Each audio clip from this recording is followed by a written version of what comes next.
Hello everyone, and welcome to the IMN panel for Industry Outlook, the great Rightsizing and the future of STRs here at the 3rd Annual Short-Term Rental Forum in Austin, Texas. Hello everyone, I'm Sean Breuner, founder and CEO of AvantStay. We manage about $5 billion of real estate today, and we have about 2,000 homes, 8,000 rooms in the portfolio. So great to be here. Thanks for having us.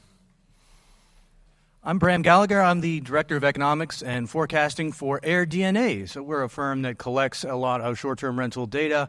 I've specialized in looking at the U.S. market in particular and trying to develop forecasts for what the short-term rental market is going to be doing. And my name is Pedan. I'm the founder and CEO of Kasa Living. We are one of the largest brands and managers of boutique hotels and apartment hotels in the United States. We're partnered with some of the more discerning real estate owners like Starwood Capital, TPG, KKR, Brookfield, among a lot of others. We, like Sean, focus on management agreements versus leases, which I'm sure will be a topic in this discussion. And lastly, my personal background, I was a real estate investor for a long while at KKR, where we bought $1 billion worth of hotels, so take that experience into building Kasa. Colin, Carvey, CEO and founder of Revedy. We look at investment data across the spectrum, so we're a provider of data and insights around specifically thinking about this as a short-term rental investment. So we spend a lot of time looking at the data and the information to help folks understand where they should invest, how they can improve their current investment assets, and whether that's a property manager or an actual investor who's buying assets. We've got the best set of data to help you understand that. Hey guys, I'm Avery Carl. I'm the CEO and founder of the Short Term Shop. So we're the country's largest short-term rental specific brokerage or team under EXP. Like Sean, we only focus on vacation destination markets, so not metro areas.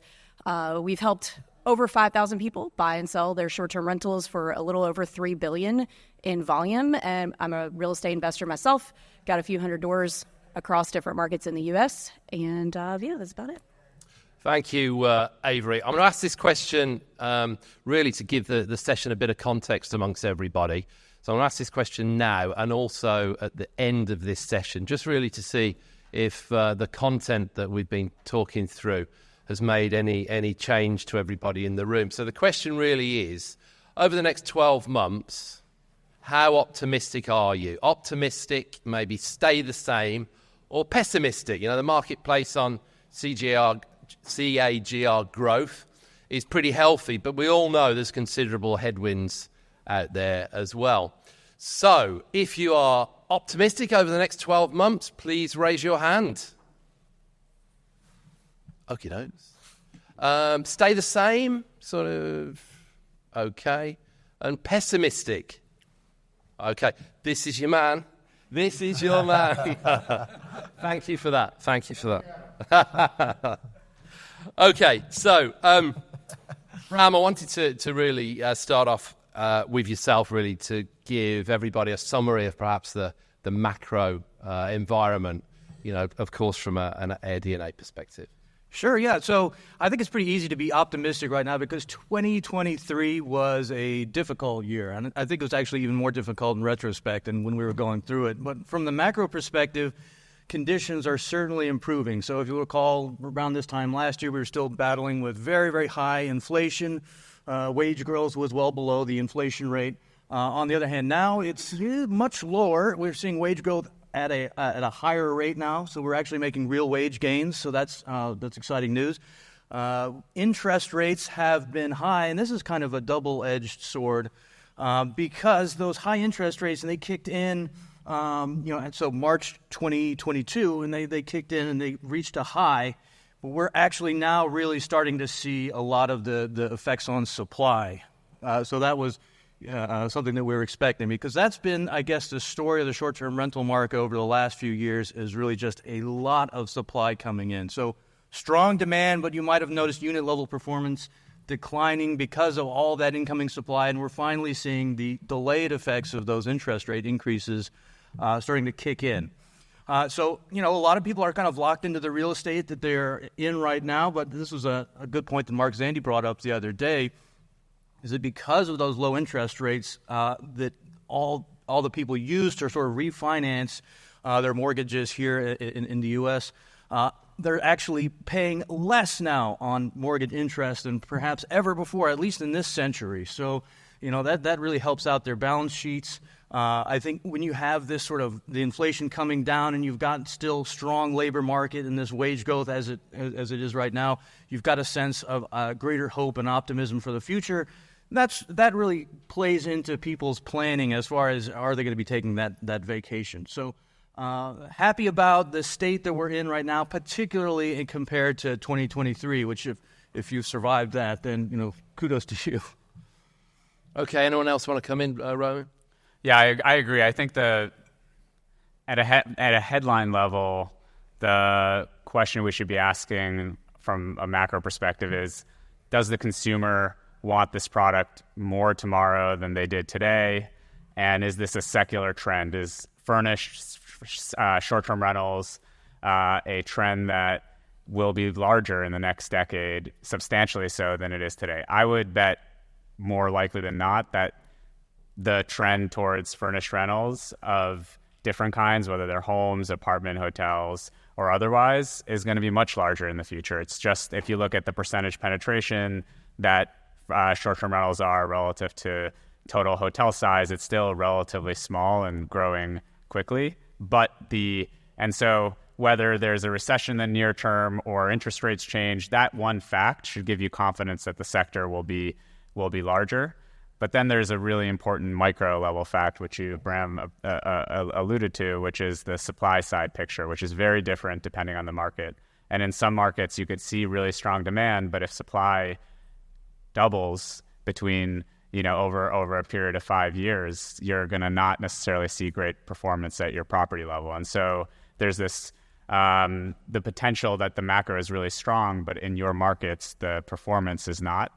The markets where, ironically, the regulation or some barrier to entry is highest could be the ones that perform best for the owner, because you're going to see great demand, but not that commensurate supply growth. So depending on where in the country you are and what the regulatory environment, you might see a very different picture for yourself, even in a relatively rosy long-term outlook for the sector. Okay, thanks, Roman. We can see Roman successfully got some Series C funding, which is 70 million there. Yesti recently secured 130 million. There's acquisitions happening. That was a TouchStay, an online concierge business bought by a Czech group. So, the case for investing in the space is still relatively strong. I want to bring you in now, Colin. Have we got the slides, please?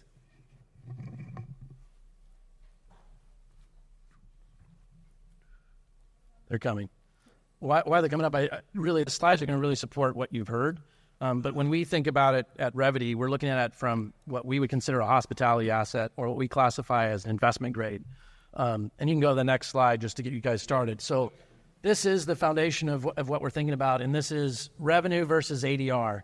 And those lines are trend lines because it's so volatile from a seasonality perspective, right? So we did the trend line just to give you an idea of the trajectory that we believe it's on. And you can see that, revenue perspective, it's relatively flat, right?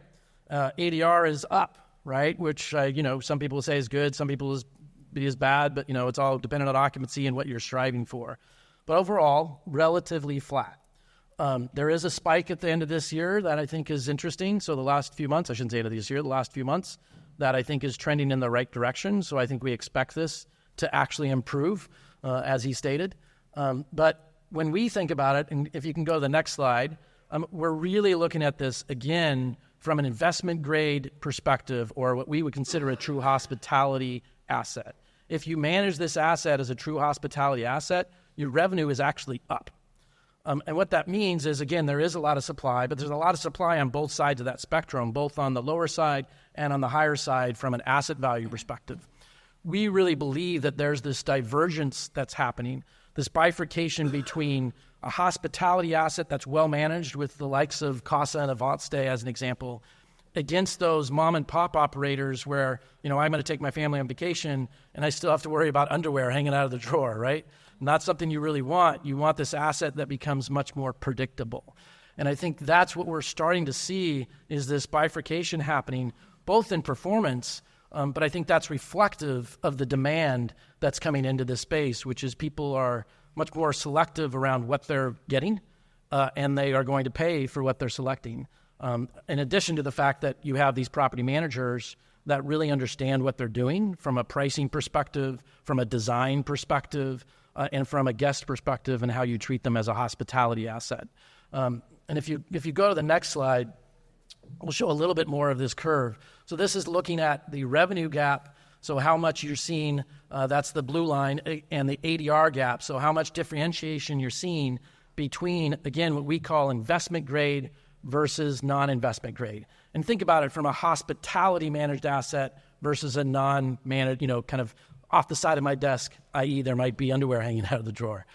So I think it's really interesting to see this gap broaden over time, and the trajectory that it's going, I think, really emphasizes the value that people in this room can bring. And I think you're going to continue to see more investments and people starting to realize that there's really two different types of assets here. There's these well-managed assets, and Kasa and AvantStay being up here really know what they're doing, against these mom-and-pop assets that just aren't going to trend in the same manner. Can I ask a question of you? Obviously, I welcome this data because it supports Kasa. However, I'm skeptical on one that, assets are not always like for like. You could have a professionally managed asset that's a beautiful property and a non-professionally managed property that's just completely different. And so you could have a higher revenue because of the quality of the asset, not the quality of the management. How do you distinguish that in these stats? Yeah, so we're not looking at, okay, this is Kasa managed, so therefore it's part of investment grade. You might manage an asset that would not be considered investment grade because of the criteria. So the criteria we're using is full-time investment property. So if it only has 3 months of reservations, it's out the window, right? We're not going to use that because we understand that that's not really, it's got owner holds, it's not really an investment asset, right? The next criteria there is professionally managed. So obviously that criteria is a little bit loose because we have to in order to understand the market. We don't, how you label a professional managed is different. But we look at that from basically number of property managers with a few other criteria on it. And then you've got operational excellence, so you've got assets that are well managed, right? That's just an indication of can you actually deliver on that guest experience. So we didn't pay Revedy or Colin to put up. Kasa and I did not contribute to Revedy's P&L for those comments. But it's interesting to see, and I didn't even know that those slides were coming. I think that people forget when you think of pessimist and optimistic, the industry last year was up 15% revenue in aggregate. So does that mean that the industry is increasing and booming? I would say yes, that's huge. The hotel space generally increases at 1% to 3%, depending on what year you look at. A lot of that has to do with the delivery of units, right, which takes longer because of development. Jim Bagley, who is the single pessimist in the room, Jim is a legend in the space, has been around the space more than anybody. If anybody is looking for feedback and advice, Jim, you should probably be up here with us. But why is Jim pessimistic? It could be because Orlando and the Smoky Mountains are two areas where, contrary to what Roman was saying, have very little to no regulation. And so what you see is this massive increase in supply that has happened in those two markets. Anybody know how many short-term rentals are in Orlando? How many? Last we looked, there was 29,000. How about the Smoky Mountains? Anybody? Take a guess. 22,000. So there's 22,000 listings in the Smoky Mountains, 29,000 in Orlando, and years ago that was half of that. And so Orlando and the Smoky Mountains are still booming, and I hate, Jim knows this better than anybody, but on a per unit basis, are you outperforming your year over year? And so that's the question. The industry itself is obviously booming. Airbnb is the largest hospitality company in the world. Take Wyndham, Hyatt, Hilton, IHG, and Marriott combined. You take all their enterprise values, Airbnb is larger. So there's no question this space is massive. It's increasing. The question is, and Roman brought up, I think the best point, which was, where do you invest? Where do you want to be? And regulation is a big part of that. So the challenges of an area like Florida, or like areas where you don't have any of that regulatory moat, We look at it in terms of moats are three things: supply and demand, regulation, and then landlocked. So if you're on an island, you're landlocked, right? You can't develop, you can't add more assets. But regulation is becoming more and more important. We are very bullish on regulation. We like regulation because the more regulation means you actually have visibility into how much supply is coming down the pipeline. So this anti-regulation is not totally correct. It's about thoughtful regulation, pioneering a space that you can actually invest in, because the institutionalization of the space, which is really around how do you actually have, consistent cash flows, or how can you actually underwrite cash flows that are investable against an interest rate that, you can actually create arbitrage against. So positive leverage. These days rates are 6 to 8%. And so how do you find a high yielding asset that's going to deliver consistent cash flows with positive leverage? That is very challenging in this market because you don't understand regulation or supply, and it's much easier to take a home and flip it to a short-term rental. Much harder to build a hotel and add supply. So it's much easier to kind of see ebbs and flows of supply in our markets just because the supply, a lot of cases, already exists. So you're just changing it from an SFR to an STR, whereas in hotels, to add units, you actually have to go through a full development process. So Jim knows the space better than anybody, and Orlando and Smokies, which we've always been very bullish on a per unit basis, may be going down, and I don't even know if this pessimism is coming from that, so I don't want to put words in anybody's mouth, but the actual per unit, you're down, right? You're down in those markets, whereas we've seen markets like Lake Norman where we exist, where if you're on the water, prices are up 20, 30% year over year because you can't add more units on the water. So the demand for short-term rentals has never been higher. And I think that message sometimes gets lost, is that the aggregate total demand for short-term rentals has never been higher. It's just the supply has also never been higher. So you need to find markets where demand is outpacing supply as an investor. But Sean, to add to that, and he's proven our point, right? It's these guys know what they're doing, right? And I would say that it is easy to find the right assets if you use Revedy, but that's I would agree with that. I would agree with that. And the interesting thing is, all of us actually work together. I use AirDNA's data. Kasa, we collaborate and talk all the time. Referrals going back and forth. With Colin, we've done dozens of deals with Colin over the years, and then we just started working together. Short-term shop lists about a half dozen properties for AvantStay. So it's interesting to see how the collaboration's happening in the industry as well. But I do think, again, it's that asset, right? It's finding the right asset, but it's not just about the right asset. It's about how you manage that asset, right? It's how do you design it, right? How is it decorated? How are you pricing it? This market is complex. There's a lot of factors, which is why we continue to emphasize the professionalization of this space. And it's happening. The data doesn't lie, right? It's showing this differentiation between a non-investment grade and investment. And if you go to the next slide to emphasize Sean's point and Ronan's point, it does matter. Location matters significantly. This is an investment grade view. This is the market view. But if you look at Austin, you actually have revenue trending down and ADR trending up, right? Which is really interesting to see it specific to a market. Doesn't mean, again, if you look at the investment grade, you'll still see some performance within these assets within Austin. I still recommend buying in Austin. We just closed on a deal for a client recently.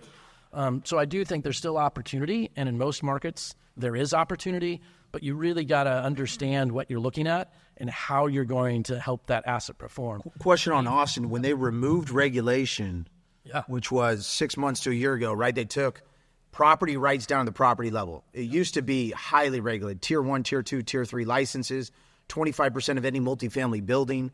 That was the max you could have as far as unit count. And I think it was 6 months to a year ago where they basically wiped out at the Supreme Court level in Texas. It wiped out all regulation. So anybody can short-term rent. We saw a boom in supply. And what does that do for your ADRs and RevPARs? I would imagine there's some compression. But now we're seeing prices come down to where maybe it's investable. I agreed. And I think the other interesting thing is you look at this data against investment grade. It doesn't show it on this slide, but is the performance in off-season. And that's one of the key pieces that you need to think about is that kind of seasonality within your market to understand how to price. Because we'll see a lot of these property managers perform extremely well in season. They might have crappy pictures, but because everything gets booked and they don't know how to price and they're pricing out the moon, they still get booked. But at off-peak, they're not getting booked. And Avery actually, she focuses on a lot of this local market stuff that I think is really important to understand. Yeah, thanks, Colin. So what I see, where I see people making the biggest mistake, and I'm going to sound like my grandparents right now. So when I started investing in short-term rentals, I'm going to zoom in down to like an individual investor level rather than, a big fund level.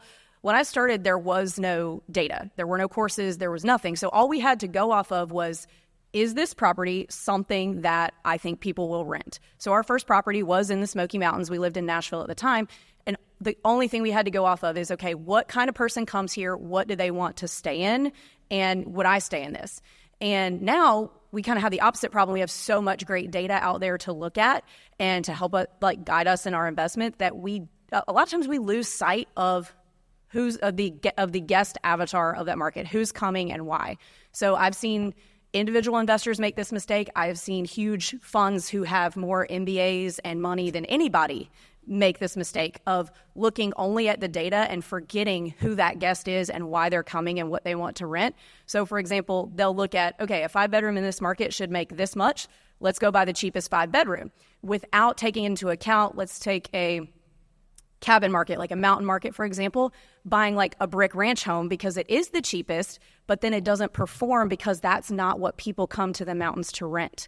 And then on the opposite side of things, like in the Smoky Mountains, for example, we see a lot of new big funds coming in and not paying attention to the fact that that is not a luxury market. There's a reason that there's not a lot of extremely luxury properties like in Aspen, because the demographic that comes there is not an affluent demographic. So we see a lot of people coming in doing these big, huge luxury developments, and that works when there's only a few of them, when there's not a lot of supply of that. But we've seen a big influx of that, and then a lot of those more luxury properties aren't performing like they were 2 years ago because it's just not a luxury market. So I think that there's a lot to be said for, you've got to have the data, but you have to understand the market, who comes there, what type of property they rent, and what they're looking for, and then bring the data in and make sure that you use both pieces. Yeah, I think that's totally right. I mean, we have a design team called Revedy Refined, and we focus on that, using the data, but there's also principles that you have to use within that. So we call them Instagram walls, where you want an Instagram wall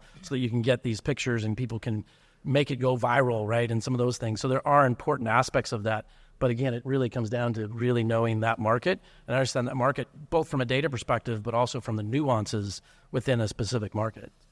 Colin, I want to stick with you actually on that from maybe a pricing perspective. When we were preparing for the session, you made quite an interesting comment about people following the price quite a lot. Do you want to expand on that? And maybe Bram, make me get on my soapbox. Make me get on my soapbox a little bit. So what's interesting about this space right now that's happening from a pricing perspective, right, is everybody's following everybody. So if you look at the tools that everybody's using and the data that everybody's using, we're all like, okay, what are they doing? So I have to price at that versus really thinking about the demand in the space. If you look at kind of how hotel pricing works and the likes, it's really looking at what is the demand, how many people are clicking, how many people are looking at this market, or airlines, right? Like how many are happening real time at that data? That doesn't happen as much in this space. What happens in this space is everybody looks at everybody else and says, well, they're pricing lower, I got to drop my price. And what we're continuing to see, again, in the data is that you can actually change that. That performance can change if you really understand and try and price based on demand. You'll create differentiation between what we would call investment grade and non-investment grade. You'll start to accelerate, and you can push price the more you do that. So price today shouldn't just be what your neighbor's doing. And most of the industry today is pricing based on what their neighbor's doing, not based on what the consumer demand is for the asset. It's one of the reasons why I'm actually really optimistic in this space, is because let's say demand doesn't grow. I still believe supply will grow because I don't think we're taking the max we can from the demand itself. I think there's more that people will pay for this asset than they will going and staying at a hotel. And that's not the case today. Last piece on investment grade, just real quick, and then we probably, but to be able to get financing, a lot of times we're now getting underwritten our balance sheet. So somebody will come to us and say, well, who's your manager and what's their balance sheet? Because a lot of the comfort that we're delivering in terms of comps, historicals, and then, of course, balance sheet, you're seeing a lot of managers go bankrupt. Maybe because of commingling of funds, doing trust accounts for future deposits to run businesses. The property management business actually has one of the highest failure rates of any industry in the world. I think it's up there with restaurants and maybe nightclubs. And so in order to get financing, a lot of times you have to have a professional institutional operator with a balance sheet and with really kind of audited financials that they're going to get comfortable with. So something to think about as you access and scale your own personal portfolios is, what does the institutionalization component mean as far as access to financing and debt? Yeah, and if I could just speak to something that Colin had just said about pricing, I think that's really interesting. Over this last year, we have been looking at average ADRs, and they've been flat, even negative. But when you start breaking it down to the new listings that were coming into the market versus the existing properties, you saw a real divergence there, because all of the product that was coming in was an inferior quality product, came in at a lower price. So just to speak to Avery and Colin's point, you got to know who you're actually competing against, what the product is, because if you just followed that average ADR, you would start lowering your price inappropriately because you're trying to match prices with these inferior products. And also, Sean, you had mentioned regulation too, and I always want to take this opportunity to say that all the stakeholders here should really focus on regulation and have a voice in regulation, because it does happen, whether you like it or not. It can help because it can provide those barriers, or in some cases, this New York example that we've been looking at closely, and now even talks about Barcelona, where we've got an office. They're talking about eliminating short-term rentals entirely. So that can be disastrous. So regulation can be an existential. Unless you have a hotel license like Kasa. Yeah, the hotels go through the roof. Hotels have been doing well in there. When hotel license is not a short-term rental asset too, even. But yeah, I think what you want to do is have a real proactive, get involved in your local short-term rental alliance. Try to have a voice in regulation. Understand that there are compromises there for regulations, but they can help, and you want to have that voice there so that wrong-minded disasters don't happen again. Okay. Roman, I just want to go to yourself just in terms of the successful fundraise that you've had, but your business model, lease, revenue share, or management agreement.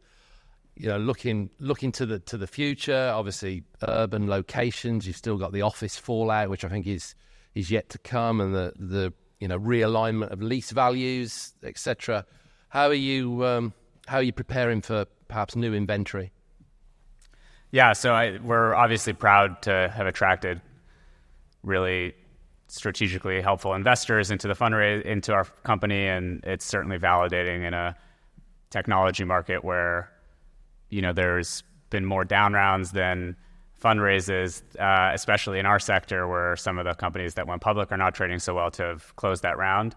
That being said, fundraising is not the goal, nor should it be the thing you celebrate. It's really the results we deliver to our property partners and ultimately building an enduring and profitable business. So the core of that is the unit economics of operating our properties and what we deliver to our property partners in terms of the profitability that they generate.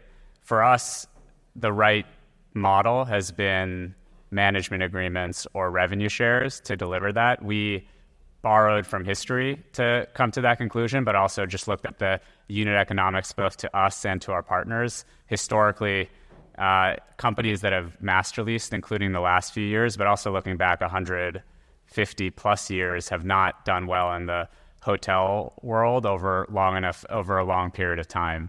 And that's because the hotel industry is fairly cyclical, and you can see pretty large changes in supply demand, which cause really large changes in the unit level profitability. And if you're beholden to a long-term lease, you're going to be in a sticky situation over a 10-year period many times. So we're seeing that right now with several of the companies that are in the sector.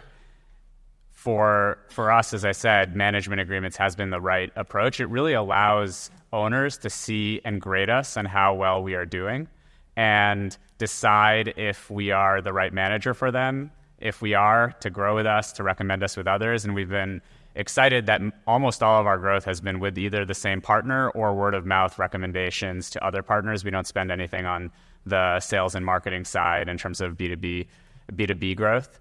So we have been focused, to answer your question, is markets where there's the greatest need by owners. So those are markets where on the hotel side, the cost of operating a hotel has really gone up. and we can lower that by coming in as manager. New York City, Los Angeles, Portland, San Francisco, Miami. These are all markets we've opened multiple, either one or multiple properties in the last 6 months, because the cost of operating boutique hotels in the traditional model have really become too high. And on the apartment hotel side of our business, we've looked at markets where apartment rents and occupancies have struggled, and those include Austin, Nashville, places in the Sun Belt where there's been a tremendous amount of new supply and where perhaps the demand picture has looked less rosy than it did during COVID, because migration patterns in the U.S. have gone back to reverted a little bit to the mean of what they were prior to the pandemic. Okay. I want to touch on distribution, the nuances of distribution, and perhaps, the business and leisure traveller, particularly for sort of urban locations. So anyone coming here, probably Sean, you're quite close to that sort of stuff. What's happening out there? Airbnb still dominating, OTAs trying to get in. Could you just give the audience? Yeah, I think so. For sure. So Airbnb is definitely still on the upswing as far as total aggregate dollars that they're capturing. Vrbo had a small dip earlier this year as they're replatforming with One Key. So Expedia owns Vrbo, for those that don't know, and they rolled out One Key earlier this year. They were also replatforming and changing some of the tech stack that they had. They're now back up on the upswing, and they're a great partner. But it really matters to have dozens of different distribution partners. So we have 65 different distribution partners. Capital One, for example, is one of the largest investors in our company. And so we're the preferred villa provider for Capital One. So that's a new currency for us where you can use your Capital One points. And they just bought Discover. So they went from 65 million cardholders to now over 100 million. Bonvoy has, I don't know how many members, but I think it's hundreds of millions, billions of points. That's a new currency for us. So we were one of the first 10. And I think, Kasa, you guys are on Marriott as well.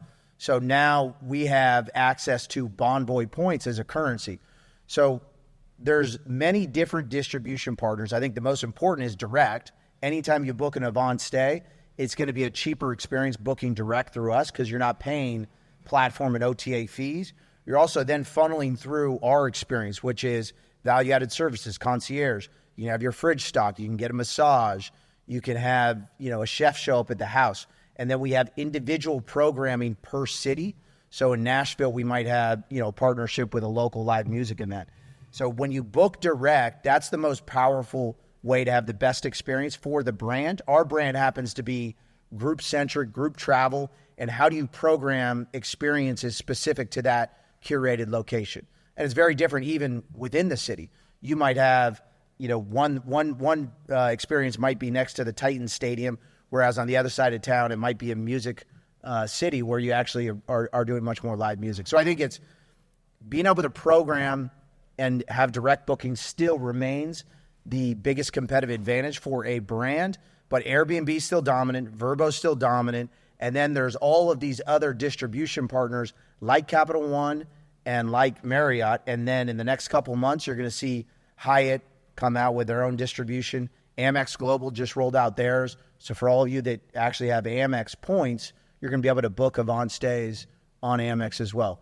Distribution partnerships matter to scale your visibility of your brand and your product, but also there's specific distribution partners like Liqueur or Lux or LVMH that are specific to certain types of properties. Yeah, I think that's really important too, Sean. Like that's the thing, right? It's asset specific. I mean, we talk about a lot about markets and how you choose a market, but when you're talking about distribution and pricing, it's based on your asset again. Like if you got to think about Booking.com if you're more hotelish, trying to attract foreign folks that are traveling to the States. Like, again, it all comes back to what Avery was saying, which is it's knowing your asset and where your asset's going to perform because it will be different. You do want multi-distribution across channels, but I don't know if anybody knows this, but you can also price different based on that channel. And that's important and can make a huge difference in revenue. Well, that's where I think, to your point, the professional management, the investment grade, you're typically going to have more distribution going through an investment grade professional manager. I mean, it's just part of, like, there's only two managers right now. It's us and Boutique on Capital One. There's a lot more now on Marriott Amex and Hilton and Hyatt are going to start to roll out the larger managers. But if distribution matters, if you believe it does, which we do, then that's part of the reason, part of the compelling data that Colin was showing, is that professional management actually gives you broader distribution capabilities. And I think it's not just how many channels you're on, which is important. You want to be seen by as many customers. You want to be in as many stores, right? It's intuitive. If you're in more stores, your product is in more stores, it will sell more frequently. But if the same customer goes to every one of those stores, then you're not really reaching a new customer necessarily. And if you're poorly merchandised in all of those stores, then you won't succeed neither. So it's as much how many stores you are in as well as how well you show up in those channels, and how different is the customer on one channel versus another. So in some cases, focusing on fewer channels but being listed higher on those channels may be the right strategy. I think the ideal, if you're a professional manager, is to do what Sean and we do, which is be on many channels and make sure that you're optimizing for the criteria that those channels use for search engine optimization. The simplest, most channels focus on conversion rate. So if you are converting really well on Airbnb, they'll list you higher in their search results. That's the very simple, heuristic that they focus on, although there's a few other metrics that they look at. Almost all channels focus on that because that means that they're delivering value to their guests. One thing that might be less obvious in a distribution strategy is that every channel for a $100 RevPAR doesn't generate the same profit for you at the bottom line. And we look at this kind of by line item. It costs a little bit different from an accounting perspective, from a guest experience perspective. Different channels drive different lengths of stay, which have very different profitability profiles. A 5-night length of stay versus a 10-night length of stay means you're answering fewer questions in the 10-night length of stay. You're not churning the room as frequently, depending on what your cleaning policies are, et cetera. And so we look at, and I think others should as well, net RevPAR or as low. Also different channels have different commission structures as well. So a net RevPAR that takes into account commission, that takes into account length of stay, that takes into account the cost of any chargebacks that might happen on the channel. Booking.com has notoriously had more chargebacks than other channels. You hear some of the laughter in the room. So you really, really need to not just think about you need to look at your distribution strategy holistically. More channels can be better. Higher quality on those channels is important. Making sure that you're considering the cost of every channel. And then lastly, there's a lot of things you should be doing and considering in certain markets on off-channel demand, like corporate and group travel, which doesn't come from one of the online travel agencies. Maybe it comes through the global distribution system, maybe through the travel management companies. But needless to say, the hotel distribution and short-term rental distribution system is a complex one, and if done right, it can make really, really big differences in performance. Okay, Sean, I got the impression that the experience-driven stuff with the link up to the credit card is happening at pace. Lots, there's a lot of talk. Hyatt's next, etc. Outlook's pretty healthy for that then. Yeah. If you want to go to the questions, I mean were you talking about amenities? Well, it's like the aspirational, experience-based sort of travel approach. Yeah. Yeah. I mean, the experience economy has never been bigger, right? I mean, everybody's shifted really heavily from material and buying things to having experiences. I think part of that is because proliferation of social media. You can now say, hey, look at what I'm doing versus look at what I have. And for better or for worse, that feeds into this kind of ideology of I can spend a lot of money on an experience and still kind of show it, again, for better or for worse. But social media has really driven a big part of the experience economy. Amenities have to be bifurcated. You have analog amenities, which means in-home. So your pickleball court, your bocce ball court, your pool, your hot tub, your waterfall. And then digital amenities, which is service-related, which is, can I get a chef? There's nothing I love more than showing up to a house, opening that fridge, and the whole thing is stocked. Like, that is one of my favorite experiences. I hate to knock on Marriott here, but the fridge in the room, there's nothing in it. And that is disappointing from an experience perspective, not huge because, it's not a fridge experience. I personally love cooking. One of my favorite things when you get out in the morning and your 4-bedroom house, 8 people are in the kitchen cooking breakfast in the morning, right? That is an experience I like. It's not for every setting, but one thing I hate is spending the first 6 to 8 hours of my trip and going to the store to buy stuff to stock the fridge with, buying the floaties, figuring out how to organize the chef. So if there's a way where you can start your vacation the second you walk in the door, that's the vision and the experience that group travel has been looking for years. You don't want to go on a 2-day trip and spend half of your first day, shopping for the trip. Yeah. And so being able to automate that, and I'm also starting to see AI, some implementation around suggestions. So when you go to Nashville, you know what you're suggesting, right? It's tequila, whiskey, and beer. But there's different things that you do based on who you are, too. We're a family. It might be beach toys. Beach toys are sitting there right when you walk in. So there's a big AI component that's going to start rolling out into the digital value-added services sector of our business, of our industry. Agree with that. When you think about the impact of that, I think that's part of the question, right, of how that impacts the returns. It's pretty significant, right? Yeah. I think what's interesting about it as we looked at this from investment grade versus non-investment grade, the more amenitized it was, and when we think about amenities, it's also design service. So it's not just does it have the hot tub, does it have the pickleball, but it's across the spectrum of is it designed well, right? That feeds into that component. Where will the industry be by the end of 2024? I'd like to start with Bram, particularly because it's election year, and usually people don't travel as much. And also, the Chinese traveller. Lots of people are expecting the Chinese, the middle class, the growth of the middle class and middle class travel from China and overseas to happen, and it hasn't really sort of taken off. Right. Any thoughts, Bram? Yeah, that's a great question. The international travel in 2023 was very, very low, and a lot of that we chalked up to exchange rates. They've come down a little bit. They're still higher than they were, say, pre-COVID or in 2021 when they sort of were at a low. But the China traveler, in particular, has not come back as strongly as we would have liked. So you can actually look at the different cities to see where has international travel returned and where is it lagging. San Francisco is lagging. All Hawaii is lagging. So if you look at who's really growing the international travel, it's say Miami, some of the Gulf coastal places as well. So there is still a lot of opportunity, but of course we know that travel is a repeat business.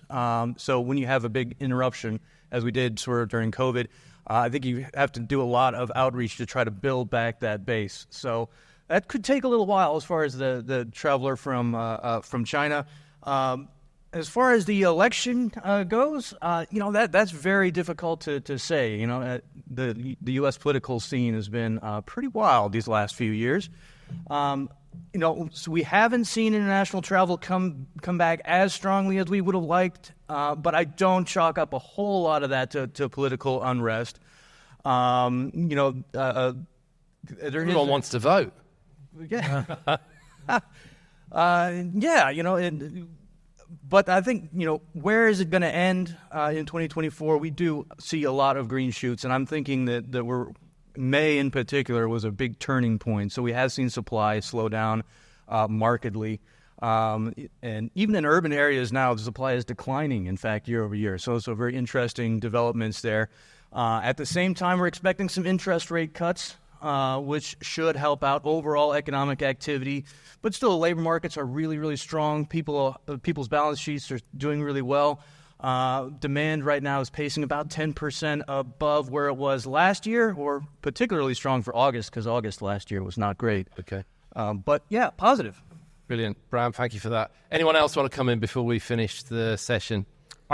Macro forecasts are really difficult. We're pacing well into the rest of the year, so if we look at where we're at relative to same time last year for every month into the next 6 months, it looks really strong. But I'm actually more pessimistic than optimistic when the Fed starts to slow down the economy, there's usually a lag, and I wouldn't be surprised if things slow down a little more than expected, but I'm still constructive overall.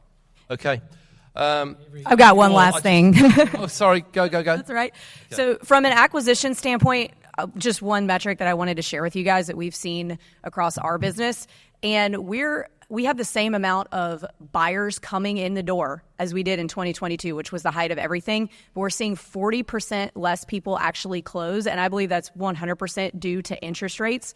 So I do think that the demand is still very high to own vacation rentals in the good vacation markets, but that interest rate really is the only hurdle that's stopping a lot of people. So I do see that when the interest rates go down some, that we're going to be back to that extremely high demand. We've got a lot of pent-up demand and no supply. So I do see that affecting things. Brilliant. So everybody was optimistic or stay the same. Jim, have we changed your view? No. Okay. Okay, please thank our panelists. I'm going to take a picture, so if you can wave too, that'll be brilliant. Thank you.